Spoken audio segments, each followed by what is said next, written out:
ఏపీలో urea war ఆగని political fire అన్నట్టుగా మారింది పరిస్థితి. రైతులకు ఎరువులు అందడం లేదని వైసీపీ ఆరోపిస్తోంది. అయితే ఫేక్ ప్రచారం ఆపండి, యూరియా కొరతే లేదంటోంది కూటమి సర్కార్. ఇంతకీ ఏపీలో యూరియా కొరత ఉందా లేదా?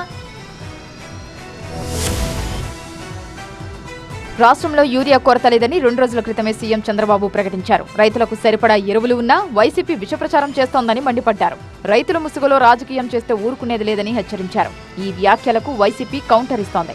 రాష్ట్రంలో 60% మించి సాగు చేయకపోయినా యూరియా కొరత ఎందుకు ఉందని వైసీపీ ప్రశ్నిస్తోంది. 60% మించి సాగులేక రానప్పుడు క్రైసిస్ అనేది రాకూడదు. మరి ఎట్లొచ్చిందంటే క్రియేట్ చేశారు.